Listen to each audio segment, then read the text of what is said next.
Welcome back, everyone. This is Solomon Lee, live, not from Shanghai, China. I've always wanted to say that. How are you doing, everybody? It's good to see you all again. Interesting side effect, in addition to my super soldier serum, as well as the special tailored workout regimen that I've been doing, my voice has naturally deepened in the last week, and I don't know what to say about it. It's like my balls finally dropped. Anyhow, I figured that I would open up this video in the style of one of my favorite martial arts YouTubers, see if you can guess who, based on the intro himself, and I figured we'd talk about a martial arts topic today.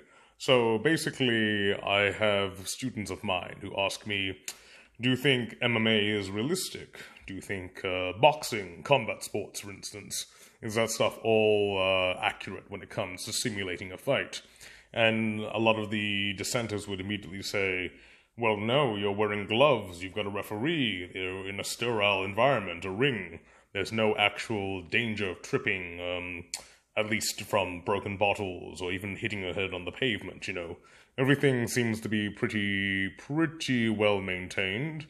And at the same time, they ask me, surely a fight without gloves, without a rule set, without any kind of third-party interference is more realistic?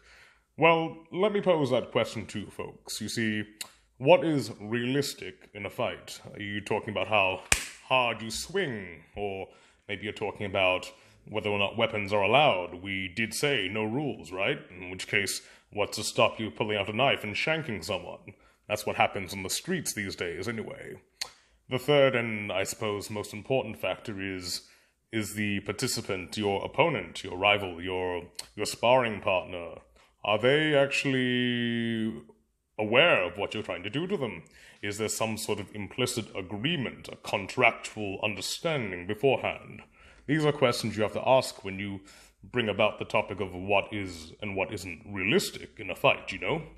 So in terms of MMA, combat sports, even though they've got protection, they've got rule sets, they've got a referee to make sure things don't turn ugly, at least worse than they already do. Well, the fact is you're actually swinging pretty hard to try and knock people out. And I guess a while back when we had a lot of Kung Fu versus MMA fighters, particularly that famous case in China, you know, Xu Xiaodong versus pretty much everybody who was pissed off at what he was doing. Basically, he was simulating a pretty realistic fight, wouldn't you say?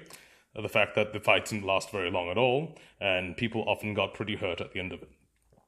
Now, when it comes down to what is and isn't realistic in Kung Fu, which is, you know, is my background, I'd say that in many cases, no, a lot of the Kung Fu sparring you get isn't realistic per se, because let's define realistic as whether or not you, in a fight, are being protected by some sort of rule set, because there's a lot of legality involved with what you can and can't do these days.